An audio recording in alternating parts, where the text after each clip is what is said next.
All right, we are live.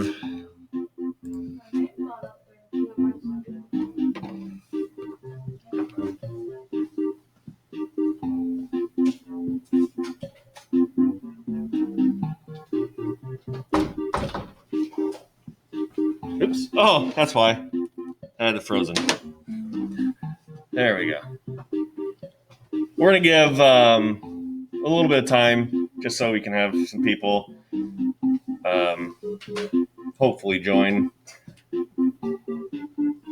For tomorrow, don't forget, you can do all your work on the test. Okay? Should have plenty of time to do the test in the time allotted. There's only a few math questions. Okay? Again, if you look over your review, okay, today I will be posting. I need to make a note of that. Today I will be posting the solutions to those free response questions on your review, so you can take a look at how they were solved. Don't forget to bring your metric prefix sheet on there. You can use that. Phone timeout.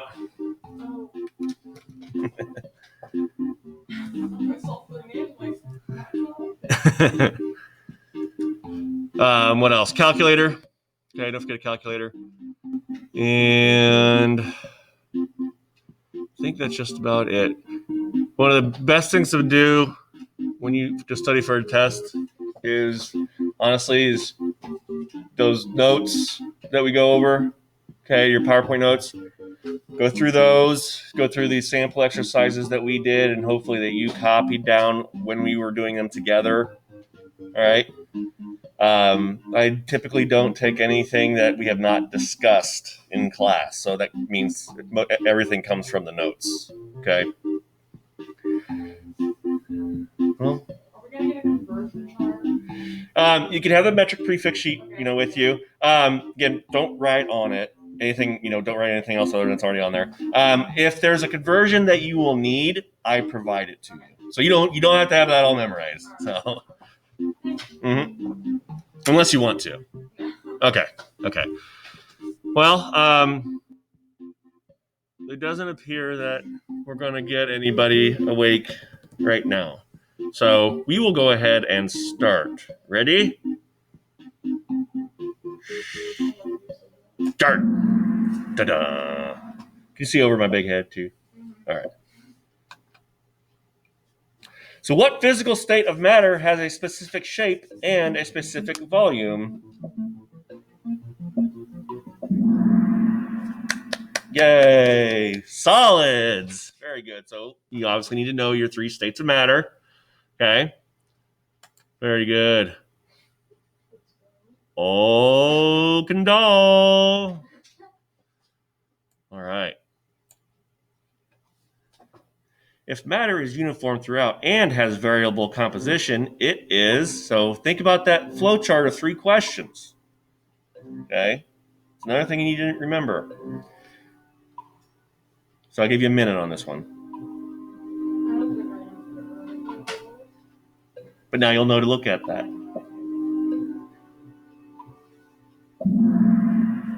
All across the board. A homogeneous mixture. Who got that one? Alyssa. If I'm being honest, I guess. But hey, it's almost like you all had, mind warping there. You knew exactly what each other was going to pick. All right. All right. Moving on to question 3. Which one is an extensive property? Uh-oh.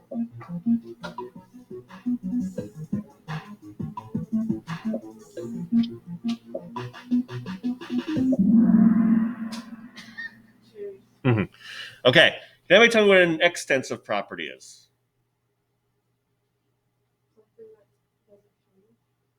Not necessarily.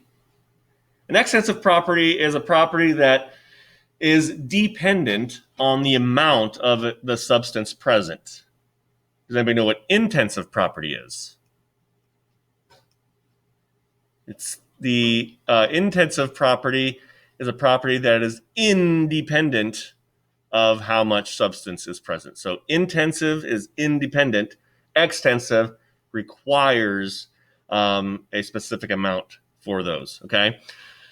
So you want to look up those two properties in your notes. They have examples as well.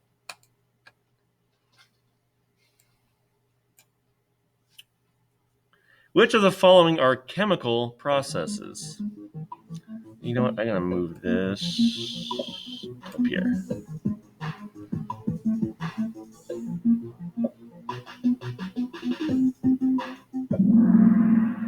All right.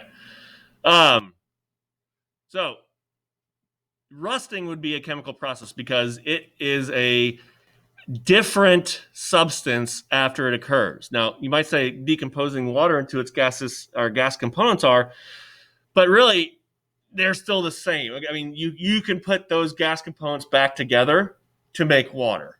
Okay? So you can get your egg back if you remember me talking about that. So that's why rusting is the best choice here. Yeah. See if I can. I'm trying to find a good spot for my face to go. All right. We got some on the board now. A liter is equal to what value? This is one of those that I highlighted in the notes. Oh, come on. Yes. There's a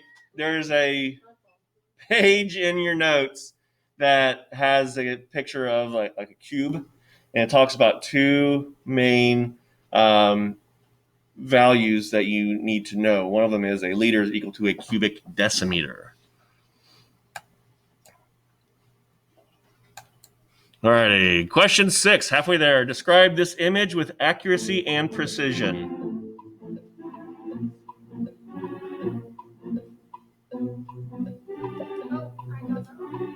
She accidentally hit the wrong one. Oh, wait. Oh, I think I did it too.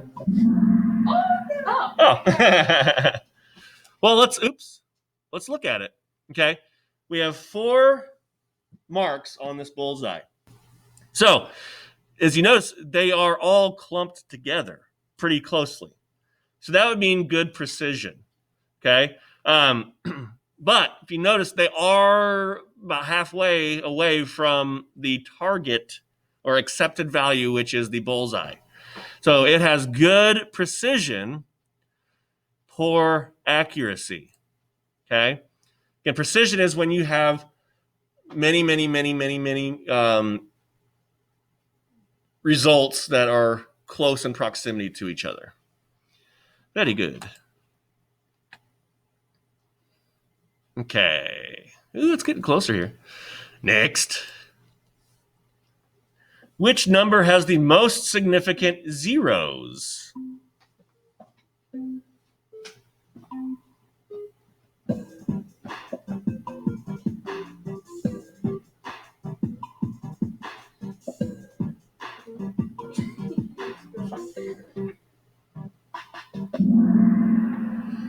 All right, let's take a look at these options. So, remember, you got to think about the rules about significant figures. If you look at blue here, 0.0005012. According to the rules in our notes, these first 4 zeros do not count because they are to the left of the first significant figure. Thank you. Even though it does have that almighty decimal, they're still to the left of that first significant figure. So this one only has 1.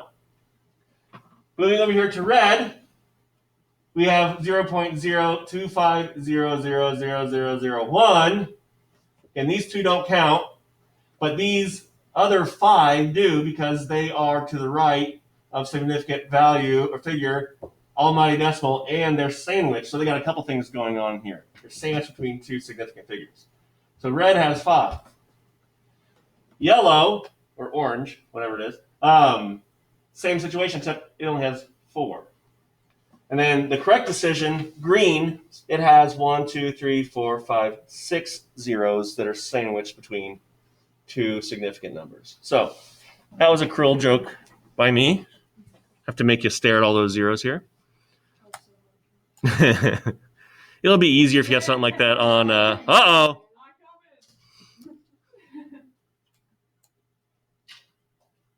What is the separation process that depends on the differences of a solubility in a solvent?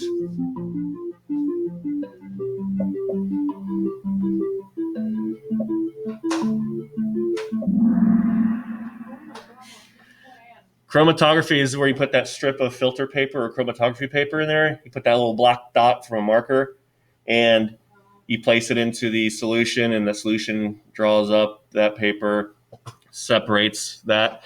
So there are three main processes for separation techniques that you need to look at. So we got chromatography. What's another one?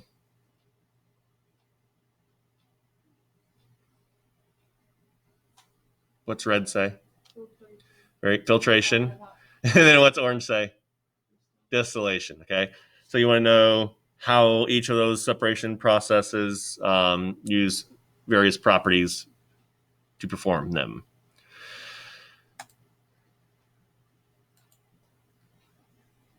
What is the SI unit for amount of substance? And there were 7 SI units that we talked about early in the chapter.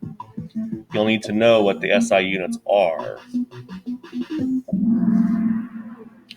The mole. The mole, 6.02 times 10 to the 23rd. Yes, that is the amount of a substance. Actually, that's Avogadro's number, but it represents a mole. Okay? So, yes, there's a table in your notes. Look over that table. Okay? For the 7 SI units. Which is a pure substance?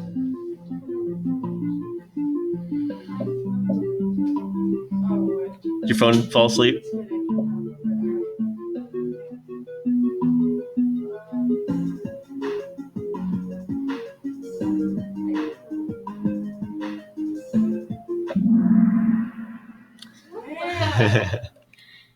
Elemental aluminum. A pure substance is something that is uniform throughout. Okay. Stuff that fall underneath a pure substance would be elements. Okay. Things that you cannot break down any further. So make sure we review that flow chart with the 3 questions. Okay. I think that was like a fifth of the entire note packet there. Okay. I think this next one is going to be math. So have your utensils ready.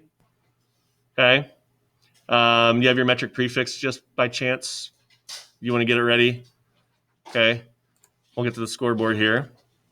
I'm not doing too good at this. Yes. Hey, you're not at 0 though. That's right.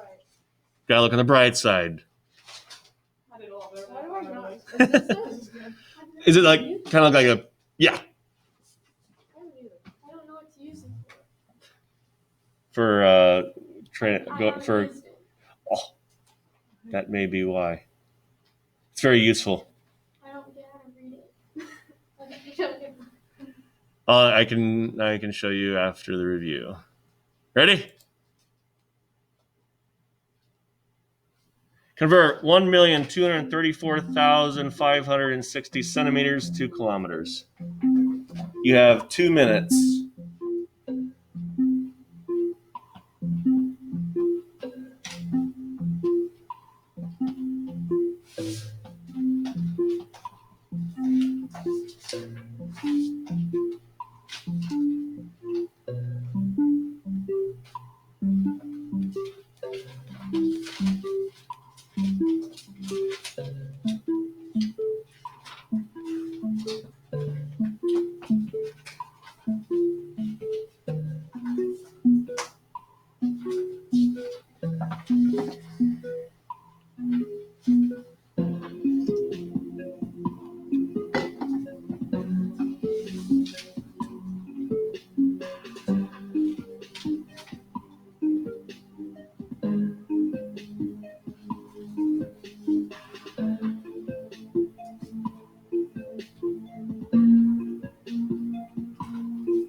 Heck yeah! All right.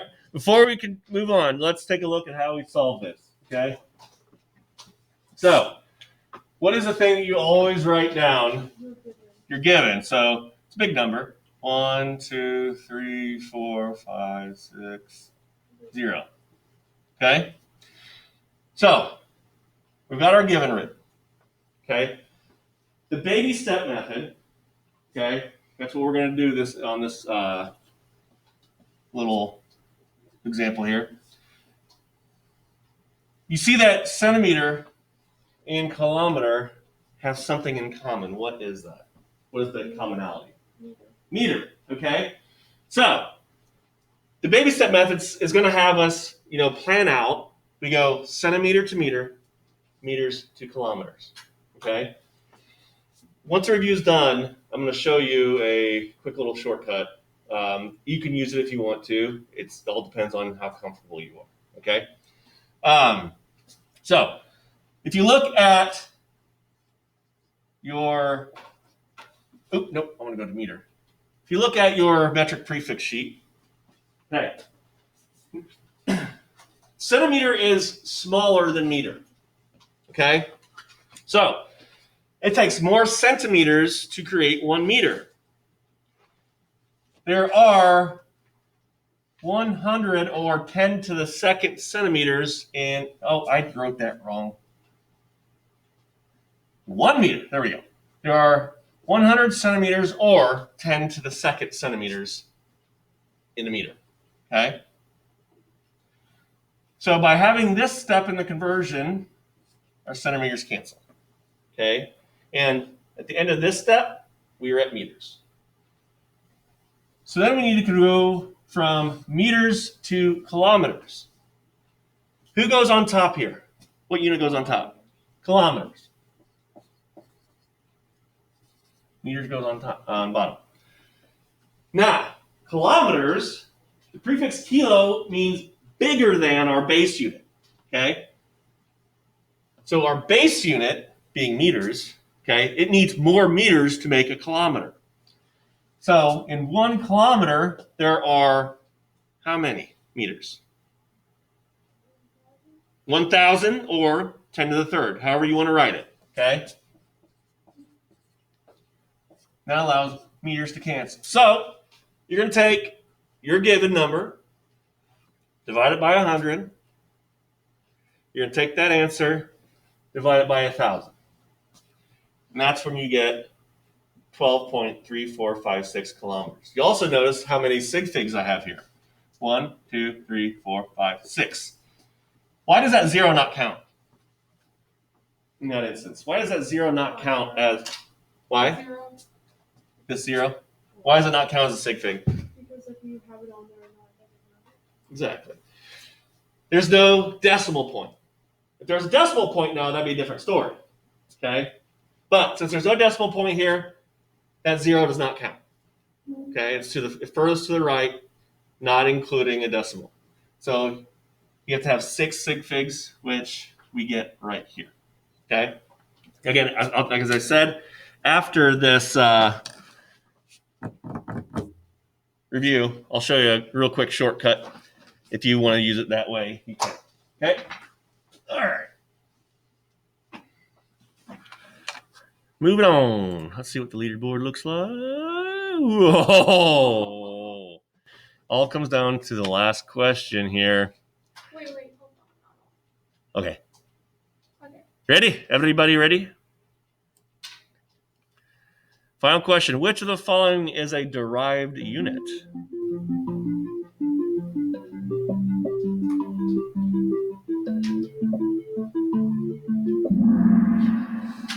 Density. A derived unit is when we combine 2 or more SI units to create a new measurement, like density, mass divided by volume.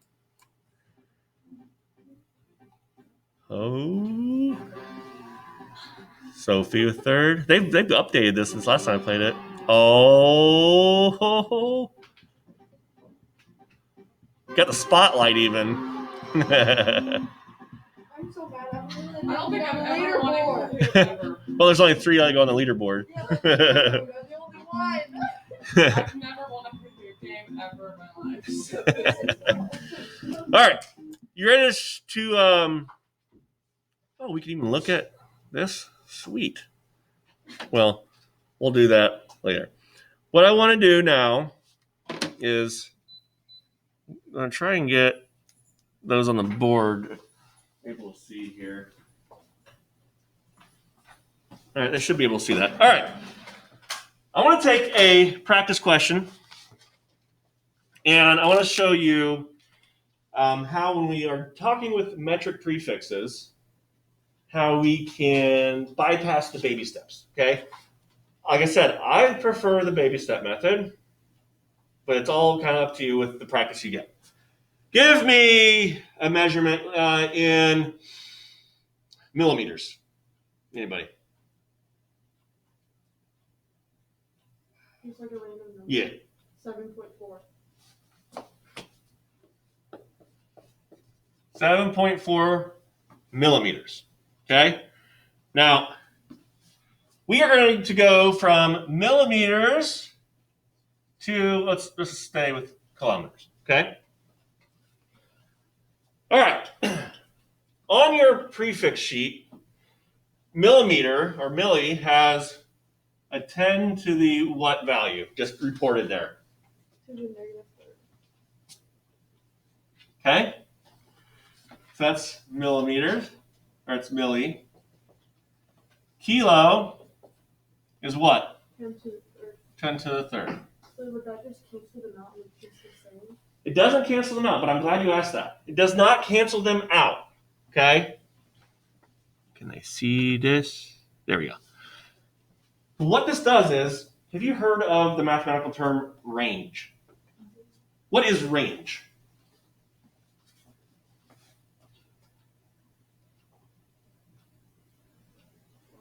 Like the distance from one number to the other. Exactly. It's the distance from one number to the other. Okay?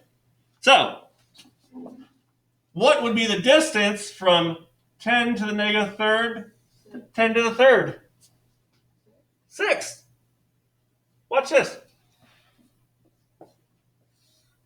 To get to a kilometer, 10 to the 6th millimeter. You get the same answer. That's a shortcut method. Just simply use the range between values. And it can also work for if we're going from millimeters to, let's say, let me find a good one here. All right, let's do decimeters. Okay? Decimeters on that sheet has what value? And then negative 1. See, deci is 10 to the negative 1. So what is the range there? 10 to the negative 4. Oh, 4. Oh, 2. 2. I didn't even look at the negative. 2. Okay, because we're just doing range, right? So, again, deci is the number that we need. So that goes here. Okay? So what would go down here? 10 to the second millimeter. That's it. Okay? It can save you a few steps. But again, that one may take a little bit of practice. But all it is looking at the range of powers of 10. So if we were answering that, would it be 740? And is that like the right answer? So basically this would be 7.4 divided by, Oh, divided by. yeah, 10 to the squared. 10 to the squared. 10 squared. So that would be a much smaller fraction. 0. Mm-hmm. So When we write that out, is it just 0.074 or is it 0.07? because But that's 2 sig figs. So the zeros. Zeros, remember, they're to the left of the first significant number of 7. And the 0 at the beginning doesn't matter. I didn't put a 0 there. No, I'm No, talking about. she's talking about the one right before the decimal. I didn't know. Oh, sorry. No, So before the decimal doesn't matter. no go either. That's what I was- Sorry. So there's your shortcut method. So after this review, and this is why we do the reviews, you probably have a good idea about what you need to go over. Can we go over adding, subtracting, and multiplying? Yeah. With the sig figs, because I was confused on that. Yeah. So whenever we do that, you'll pretty much always see like our rules, you know. So let's look at another sample question here.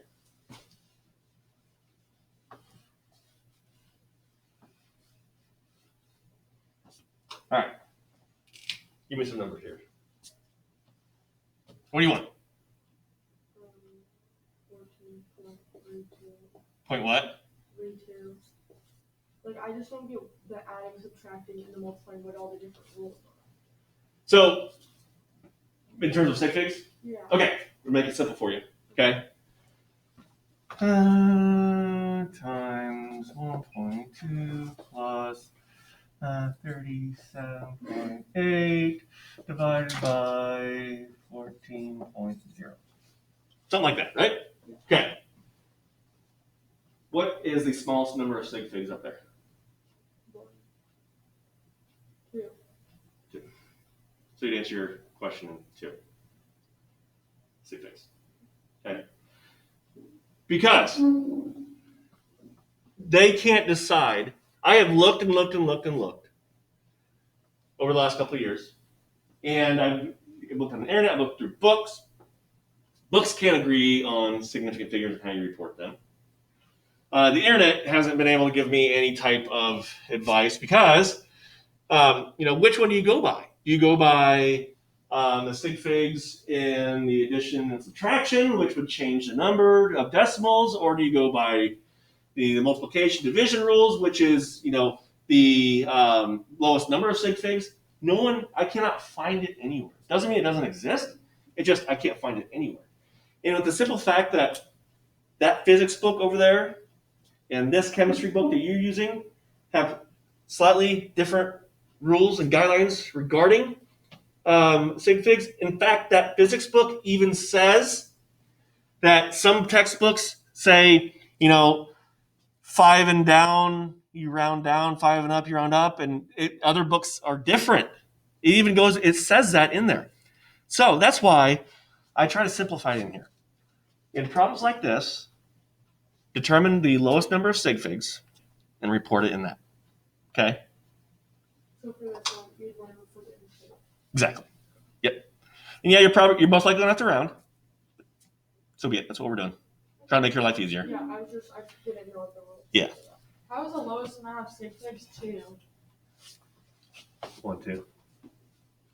Oh, okay. I was including just like past the decimal. That's what I just did. That's why I said. Oh, no. 1, 2. Is it because it's different when it's a 0?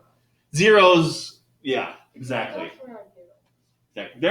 There's a couple of slides in the notes that explain it clear as day. And that was section 5. So that's a video. So I go through those rules pretty heavily again. So if you want to go through that, just a review. But yeah, zeros are the ones that can be significant or not. Okay. Anything that's non-zero will be significant. Okay. Any other questions? All right. I'm going to go ahead and stop the recording.